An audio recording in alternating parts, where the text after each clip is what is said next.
Whoa, we are live. No. Your eyes do not deceive you. This is not Jack Kavanaugh. You're not at the wrong day. You're not at the wrong time. This is Player Profiler Today, but I am your fill-in host today, Matt Babich. If you recognize my face, you've probably seen me around Player Profiler, specifically co-hosting the Dynasty Roundtable podcast on Wednesdays at 7 p.m. Central, tomorrow at 7 p.m. Central. So tune into that. We have a loaded show for you today. With the regular season coming to a close, there is a lot of news circling around the league, specifically in the coaching carousel. Now's the time of year where head coaches are being fired left and right. We got Arthur Smith being fired. As you can see from the headline of the video, Mike Vrabel, head coach of the Tennessee Titans, has been fired.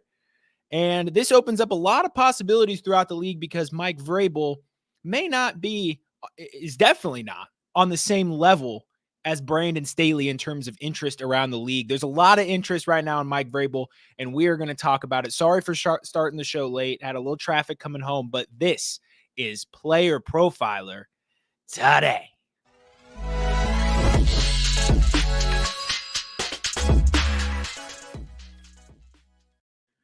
Welcome, everybody, to Player Profiler Today.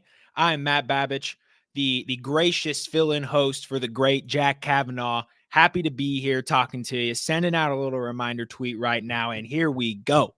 Mike Vrabel once said he would cut off his penis for the Tennessee Titans to win a Super Bowl. He said it. I sure hope he didn't follow through with it because he's been fired as the head coach of the Tennessee Titans after a disappointing 2023 season. I think we all know that this is not Mike Vrabel's fault. You look all the way back to, it was a 2020, and the Tennessee Titans were not just a playoff team, not just a division winner. They were the number one overall seed in the AFC. People forget that. But this is a what have you done for me lately league, and lately the Tennessee Titans have been doing a whole lot of nothing. But is that Mike Vrabel's fault? Did Mike Vrabel sign Ryan Tannehill to an outrageously large contract? No. Did Mike Vrabel trade A.J. Brown and draft Treylon Burks in the first round as his replacement? No. Did Mike Vrabel fail to put together an offensive line that was able to withstand multiple seasons? He sure did not. The GM is responsible for all of these moves, and yet Mike Vrabel is now the fall guy, as the GM is, new face in town, came from Arizona Cardinals, clearly has some visions that ownership is on board with. Mike Vrabel is out of there, and this is clearly a move that signals a more modernized offense coming to Tennessee. If you've been on Twitter following the reactions, and especially in the fantasy football community, you've probably seen some split reactions as to how people felt about this decision. I've seen people say Will Levis stocks are going up for Will Levis. I've seen people say this doesn't make a lot of sense. Vrabel's a winner, and a lot of the problems around Tennessee were not his fault. Regardless, Mike Vrabel has been near the bottom of the league in terms of pass rate in all of his seasons in Tennessee. This team is clearly not built to define football games through the run and time of possession like they used to be. Derrick Henry is clearly not the man he used to be. He even signaled to fans that he's not going to be a Titan anymore. So there's a lot of changes happening in Tennessee that all signal to a more modernized offense being put together. And clearly they understand that they have to put the pieces around Will Levis to truly see if he's the guy. You can't have these Justin Fields 3+ years where you try and figure out, well, he's only got Darnell Mooney as his number one guy, and, well, there's coaching problems. You have to have all this figured out. There can't be any question marks. There can't be any excuses. You have to know by the end of next year if Will Levis is your guy or not, because right now they're not in the position to take a quarterback. They may throw a shot in the second round. Let me know what you think. Do we think the Titans try and draft a quarterback in the first, second, third round of this draft? Do they try and go for a quarterback, or are they clearly just going to kind of put their faith in Will Levis? I think it's Will Levis because he needs weapons. That's what they need to be spending their draft capital on. He needs an offensive line. 32-year-old DeAndre Hopkins is not enough. And I think we're going to see a full push to surround Will Levis with playmakers. Could we see Malik Neighbors to the Tennessee Titans in the first round? I think that's a strong possibility if Malik Neighbors makes it to that portion of the draft. So they're going to try and see if Will Levis is the guy. Now, do I like this move? That depends. I like this move if Vrabel refused to modernize the offense, if Vrabel refused to abandon his philosophy.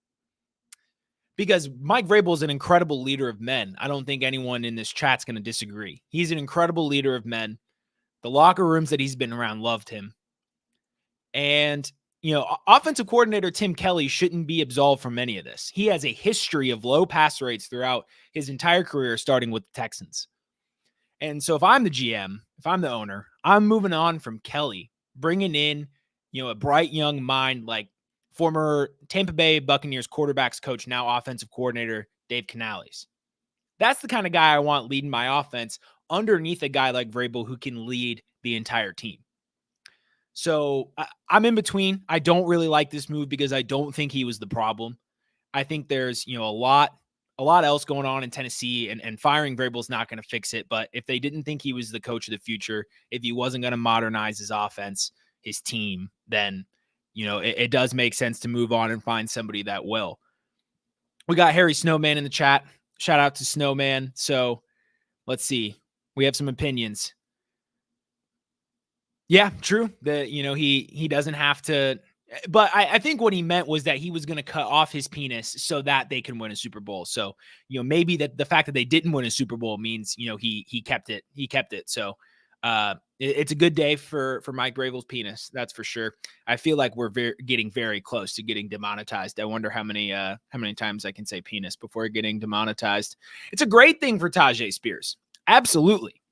Now, I don't think anyone who understands the situation that Tajay Spears is in and running backs with no ACLs, we don't want him to be a full-fledged feature back, but we do want him getting north of 50% of the opportunity share. And we've seen games where when that happens, good things happen for the Tennessee Titans. They score points. Their offense looks way more functional. So this is a great thing for Tajay Spears. He's going to be a value next year. And yeah, absolutely. Wide receivers, DBs, O-linemen, they're going to go after positions of value. And that's what we've seen smart organizations do. So, if we're right here and they don't draft a quarterback, then, then I think we know what's going to happen. So this is the one.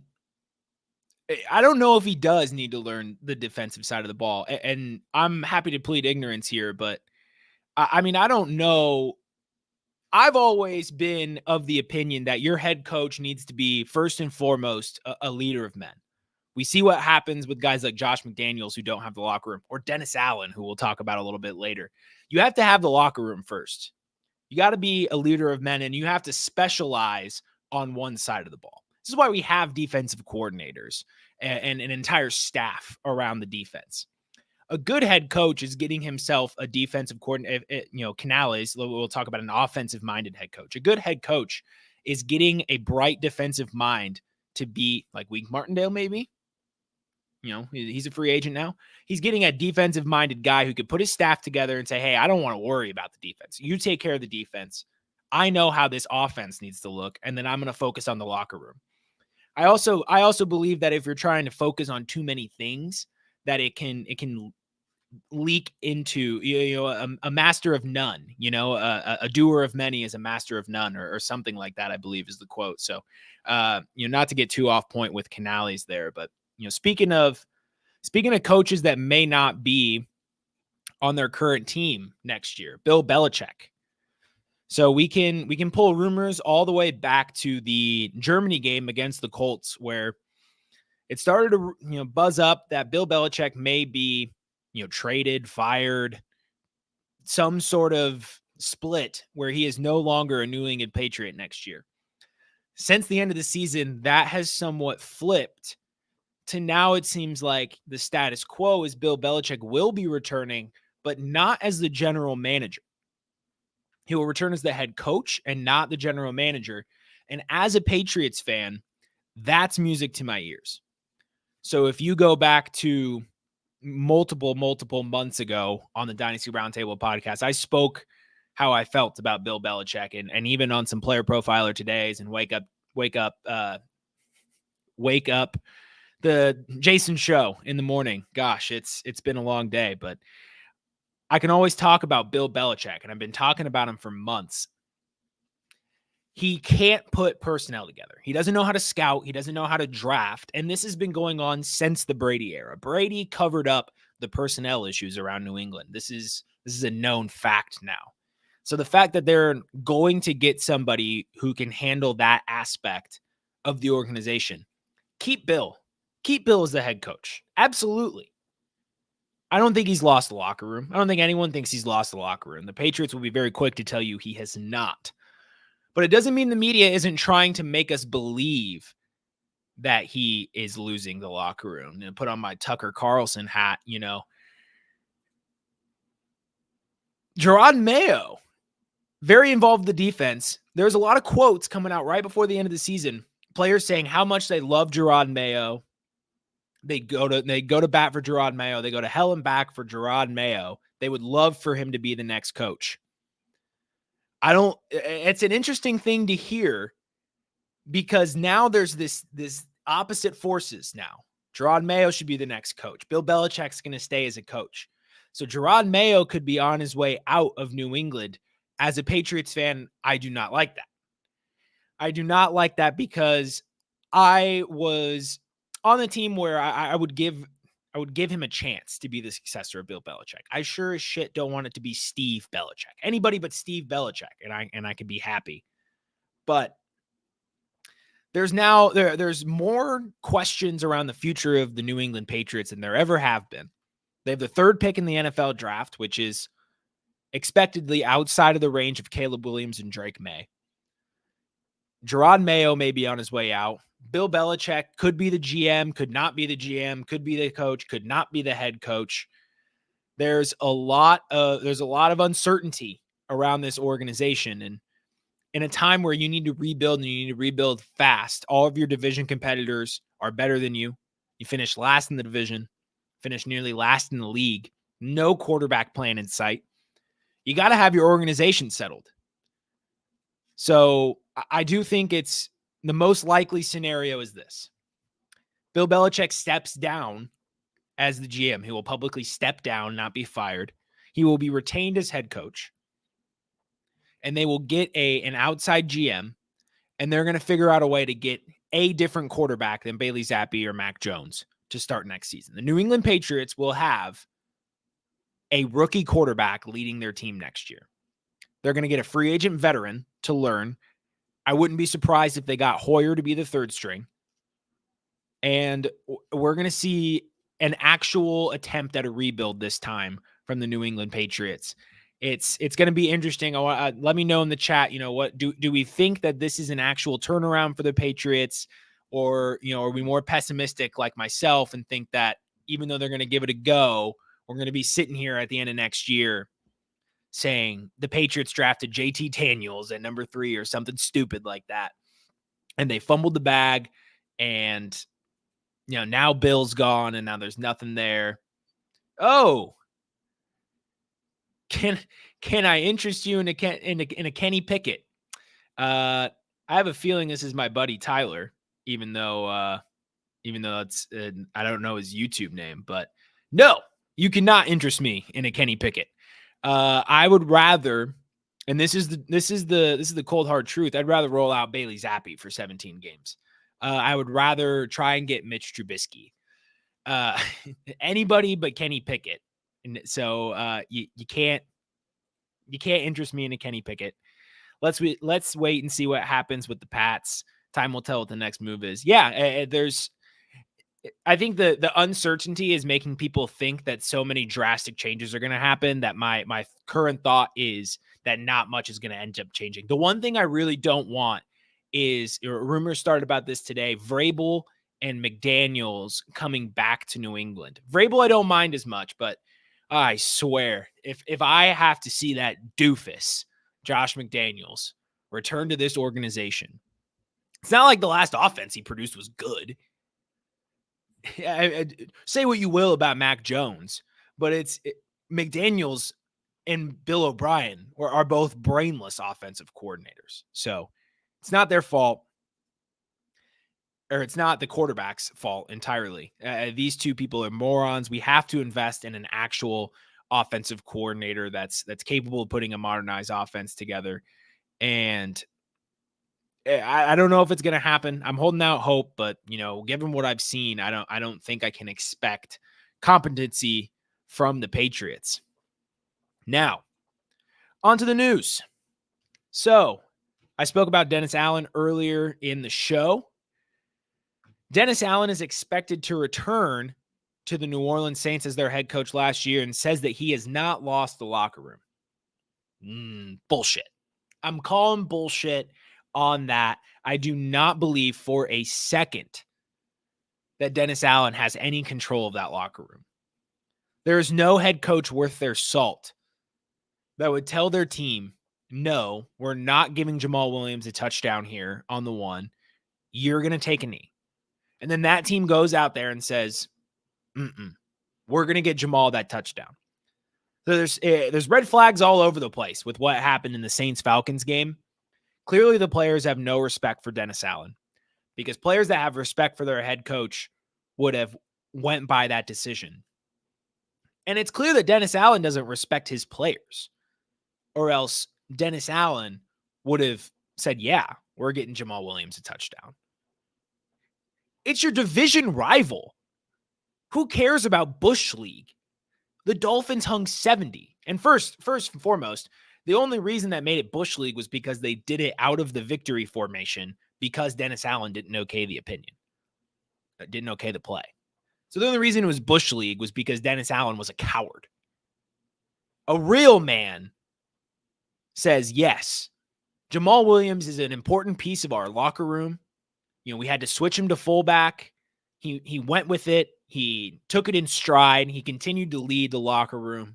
We're going to get him a touchdown in the last play of the year. And if Atlanta has anything to say about that, stop him. Don't let him score. So, Dennis Allen does not have respect for his players, and his players do not have respect for Dennis Allen. Saints are on track for another disaster class next season. They have no cap space. They have no leader. They have Derek Carr as their quarterback. Things are looking down for the New Orleans Saints, which means Chris Olave might be on my fade list this upcoming season, because failed to take that sophomore leap, albeit for reasons that were beyond his control. And if he's going to have this same situation going into 2024, I'm not going to buy any sort of, he's going to have more chemistry with Derek Carr. It shouldn't take that long. It shouldn't take that long. Derek Carr came into this system. It's not like Chris had to learn a new system. Derek's just not good. Derek's not a good quarterback. If Jameis Winston, were to lead the team, I'd have a more positive outlook just from a pure pass volume standpoint. But it's not what's going to happen. Yeah, exactly. You can't get rid of Jameis at this point, even if you were planning to, because if there's any guy that they like in that locker room more than Jamal Williams, it's Jameis Winston. And that presser, I loved that presser that Jameis gave after the game, because that really showed you what kind of guy he is. He handled what was semi-aggressive reporting very well.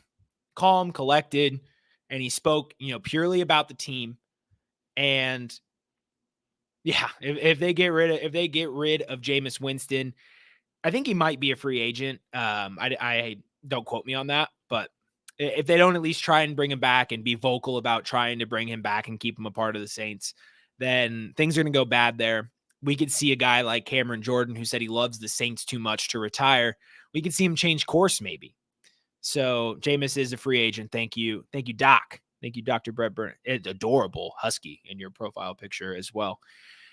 So Jameis is a free agent. They don't necessarily have to bring him back, but if they are vocal and saying, we're not going to bring Jameis back, if reports come out that the Saints lowballed him or didn't try to bring him back, these are all things that could be a catalyst to guys like Cameron Jordan saying, you know what, I don't love the Saints too much to retire.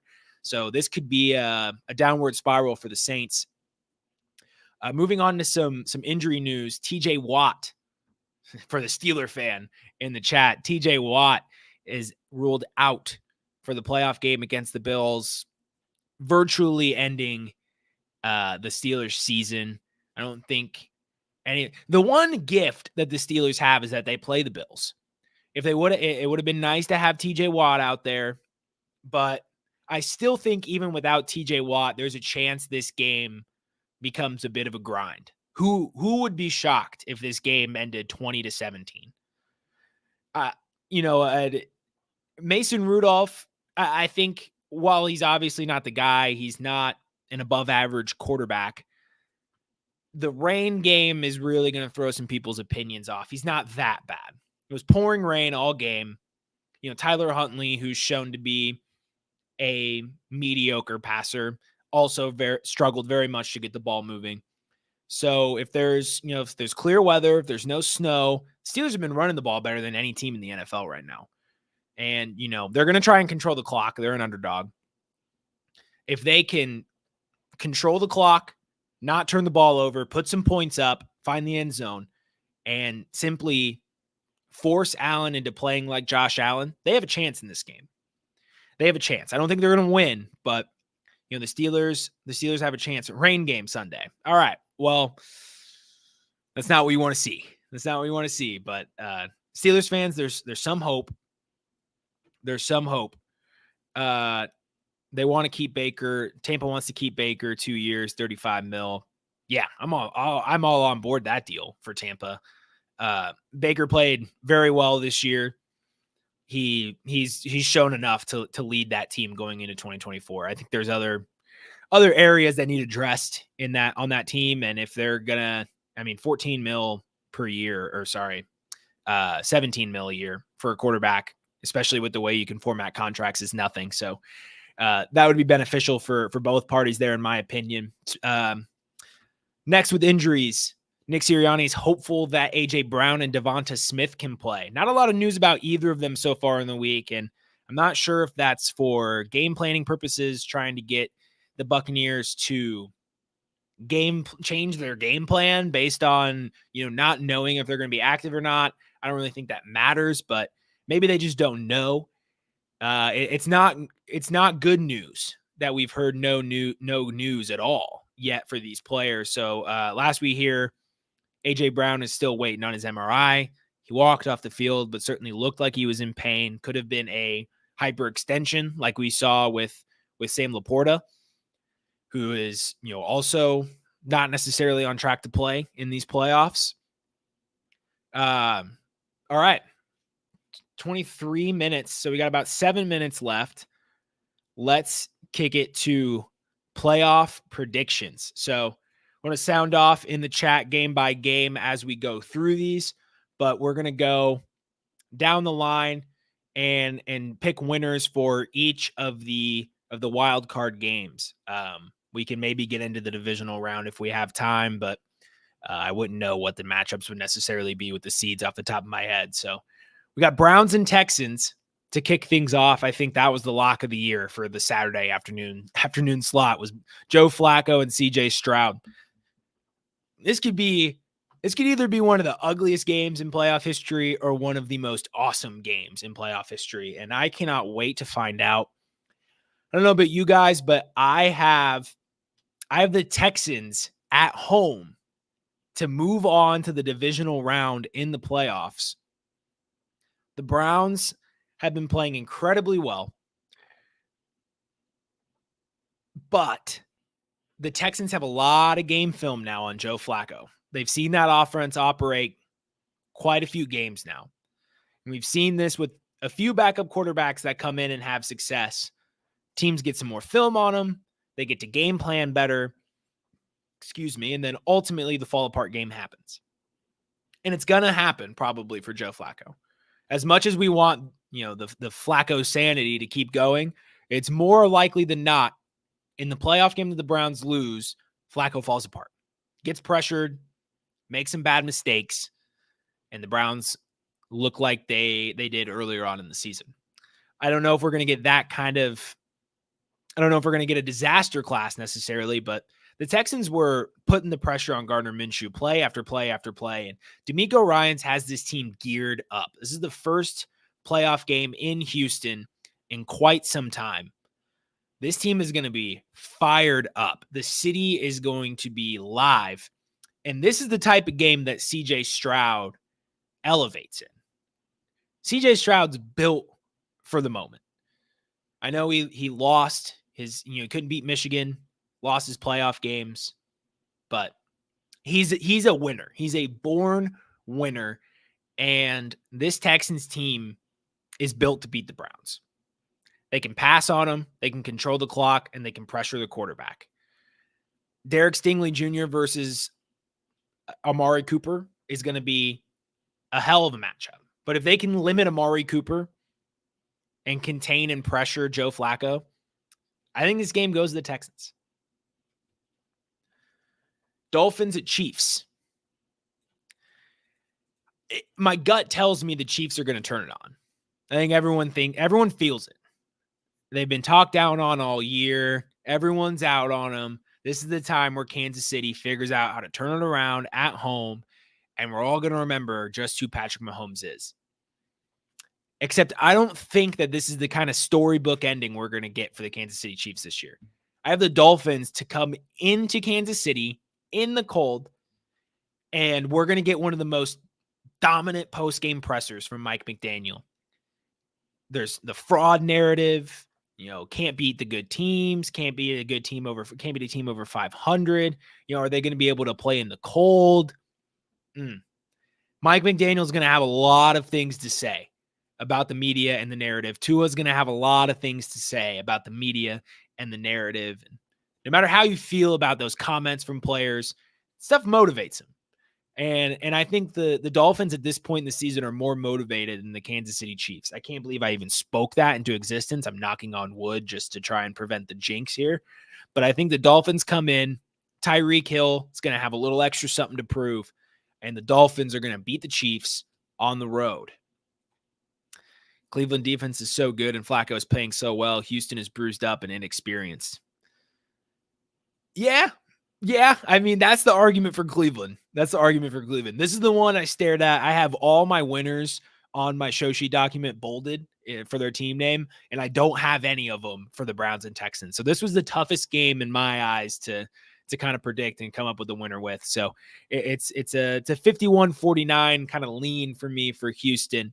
I think the home effect and just I think this is a team that's more suited to live up to the moment, even though they're inexperienced. And I think that's what good leadership and a good quarterback can do for you.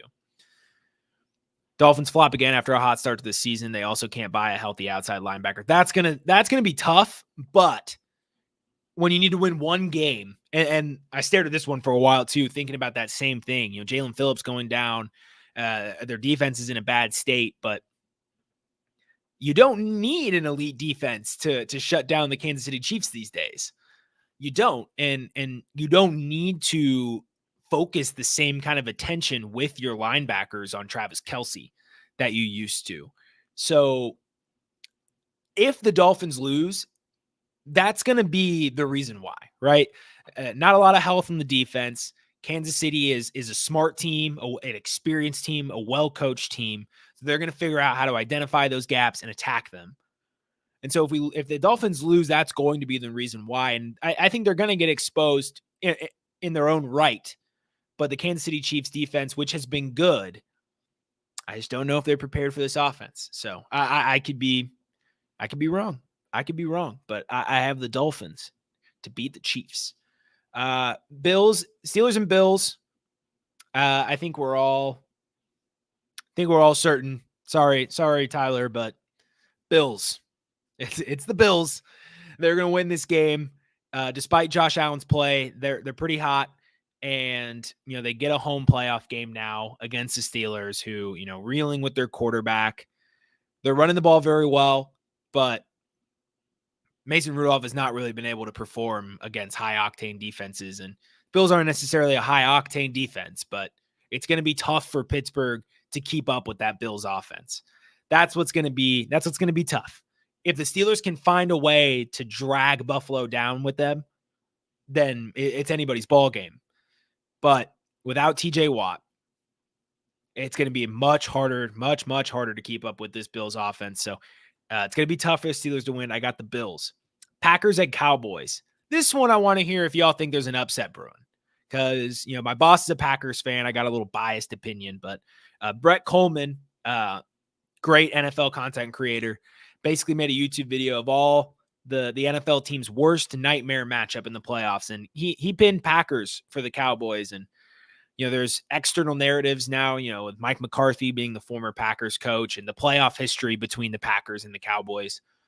I think the Cowboys stand up and win at home. This has been, despite their faltering against the Cardinals, against the 49ers, to a degree against the Lions, this has been one of the most consistent teams in the league. And their offense has improved throughout the season. They watched a ton of Minnesota Vikings tape over the season and said, what if we just did what they're doing with CeeDee Lamb? And shockingly, it worked really well. So CeeDee is Jaire Alexander is a great cornerback. He's no match for CeeDee Lamb in the way they're scheming him open. This is going to be tough for the Packers to. We just saw. I mean, first of all, we have the Joe Barry defense. Dallas is going to find ways to eat on this Joe Barry defense. And Jordan Love has, in a few games now, kind of struggled to piece together multiple drives. You have the drive where he looks like Jordan Love from last year, and you could tell that, Jayden Reed's banged up in some of these games, and they're not necessarily the healthiest team. And then they have drives where Jordan Love looks incredible. And I think a big part of this is going to be coaching and their pace of play and their plan of attack here. And who would have thought that Mike McCarthy would have become the alpha nerd stat brain guy who's passing on early downs and virtually eliminating the run game from his game plan. And Matt LaFleur is still trying to control the clock like he's an underdog. These are just a complete role flip here in the coaching world. And I think Mike McCarthy's going to stunt on his old team. As someone who's been in AT&T Stadium, I wouldn't want to be a visiting team in there. That is, those Cowboys fans take it to another level. So I got Dallas winning in that game. Going back, Houston 7-3 ATS in their last 10. 7 of those games went 7-3 over. I don't love these stats all the time because what were these teams on the 9th and 10th matchup? Like how far back does that go? They're good nuggets for sure. From a betting standpoint, I try not to lean too much into it. Another interesting stat though, 9-1 straight up, 8-2 ATS in their last 10 against the Cowboys. That being said, I do like the Packers against the spread. If I can maybe buy it up to 8, I do like the Packers against the spread. I think they keep it somewhat close, and it's a 3 to 6 point game. But I do think Dallas is in control for most of it, and it turns into a 3 to 6 point game, kind of closer to the end, where Green Bay has to get a stop, and they don't. Dallas needs it out. Let's see, first time playoff QBs versus non. Yeah, now that stat I buy. That stat I buy, which is again, a CJ Stroud stat as well. So that's another point against both of those rookie quarterbacks, or rookie to the playoff quarterbacks at the very least. Rams at Lions. We're going to try and quickly close this out. I got the Lions winning at home despite Sam Laporta.